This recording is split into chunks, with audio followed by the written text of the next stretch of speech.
భయం లేదు రవి, ధైర్యంగా ఉందా. నువ్వు వచ్చే వరకు నేను ఇక్కడే ఉంటాను. కొంచెం బాబు.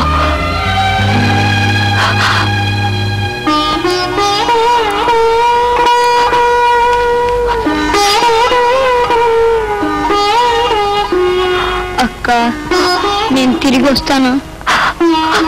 రవి,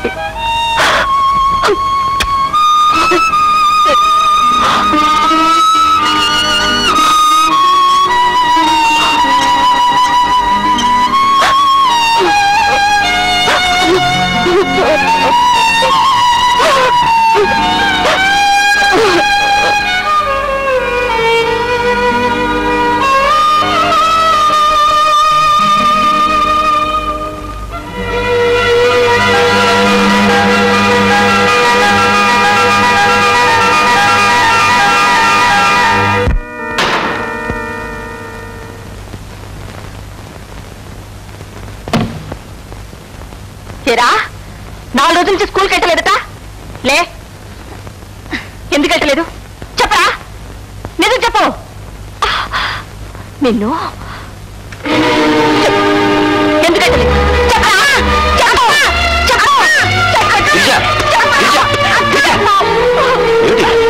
నీకేమైనా మర్చిపోయిందా?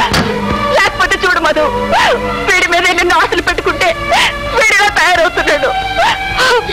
గిరిజ, నువ్వు బాధపడు, రవితో నేను మాట్లాడతా. నువ్వు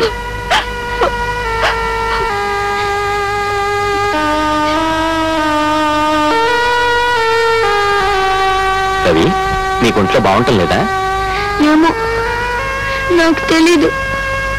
ఆయాసం వస్తుంది, ఒంట్లో నీరసంగా ఉంటుంది, ఎక్కువ నడవలేకపోతున్నాను. స్కూల్లో బోల్డ్ మెట్లు ఎక్కి దిగాలి, ఎప్పుడూ పడుకోవాలనిపిస్తుంది. అలాగా, సరే, నేను డాక్టర్ దగ్గర తీసుకెళ్తాను. ఇదిగో. ఎవరు? మధు, డాక్టర్ ఏం చెప్పారు? ఏం లేదు, నువ్వేం కంగారు పడుకో. మొదట కాసిన మంచిని తీసురా. రవి, నువ్వు వెళ్ళి పడుకో.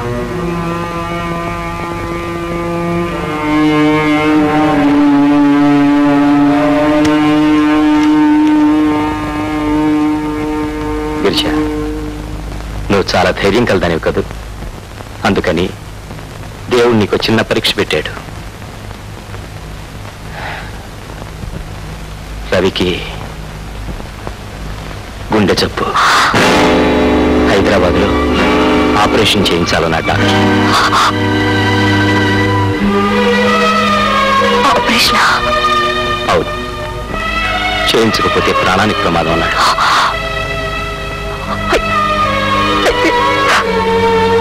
అందుకేనేమో రవి స్కూల్కి వెళ్ళలేకపోయింది. అది తెలియక పంపిస్తే దాన్ని వాడిని కొట్టి తిట్టి నానా హింస పెట్టాను. కొడుక గిరిజ, నీకు విషయం తెలియదుగా, ఇప్పుడు ఏం చేయాలని ఆలోచించు.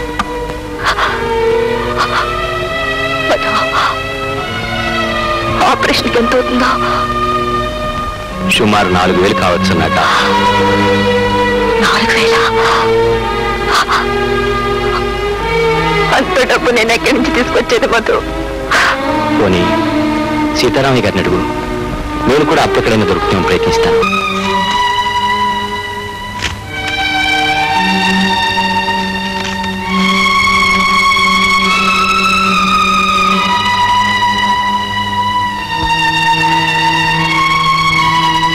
ఏమిటిది గిరిజ?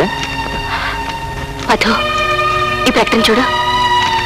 ఎవరో వికలాంగుడు ఆపరేషన్ కోసం డబ్బు సాయం చేయమని ప్రకటన చేశాడు.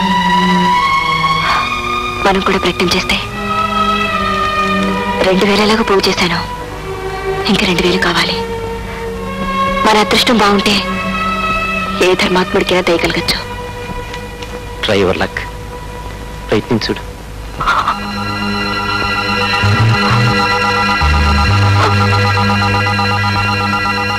గిరిజ, మీరా? మీ ఆరోగ్యం ఎలా ఉంది? పర్వాలేదమ్మా, కులాసాగానే ఉంది. రవి ఎక్కడ? ఆపరేషన్ చేస్తున్నారు.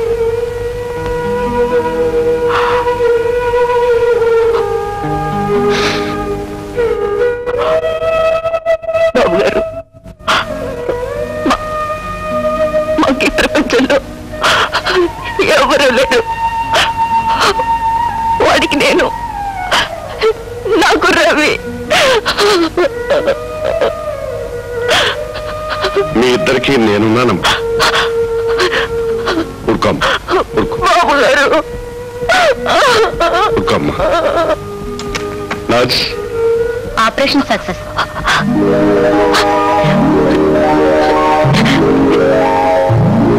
బాబు గారు, బాబు గారు,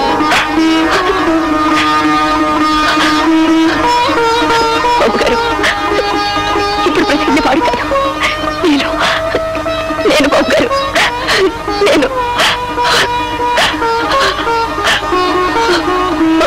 ఆ కనకదుర్గ నీకెప్పుడు అన్యాయం చేయదమ్మా, అన్యాయం చేయదు.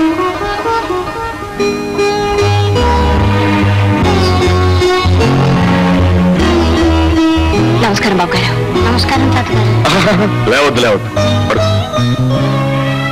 ఇప్పుడు ఒంట్లో ఎలా ఉంది? ఉల్లాసగానే ఉందండి. డాక్టర్ పర్మిషన్ ఇస్తే లేచి పరిగెత్తాలని ఉంది. 4 రోజులు డిశ్చార్జ్ చేస్తానని డాక్టర్ గారు చెప్పారు.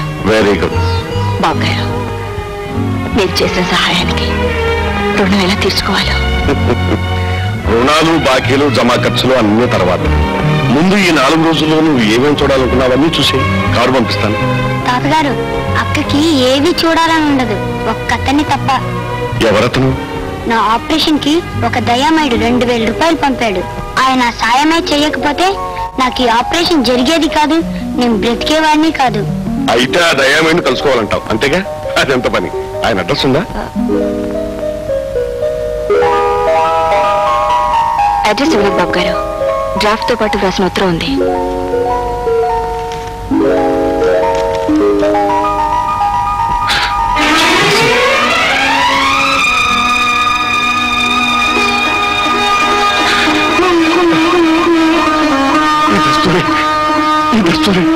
మీకు తెలుసా బాబు గారు?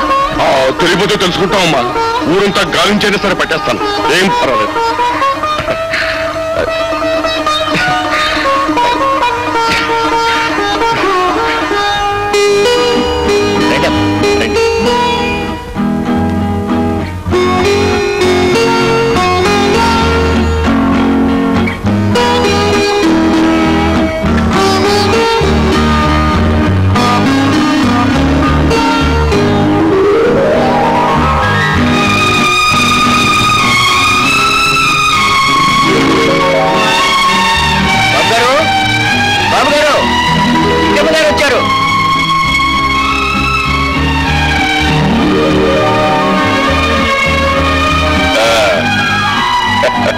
నమస్కారం బాబు గారు. నమస్కారం తాతగారు. రామ్మా, రా బాబు, అలా కూర్చోండి.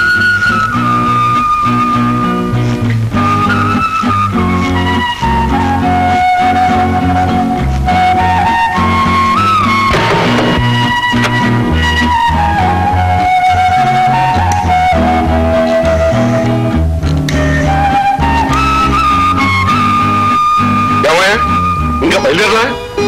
ఇంకా ఎంతసేపు? అవతల గెస్ట్ వచ్చి కూర్చున్నారు. త్వరగా బయలుదేరు. ఇదిగో బయలుదేరి వస్తున్నాను రా. బయలుదేరు.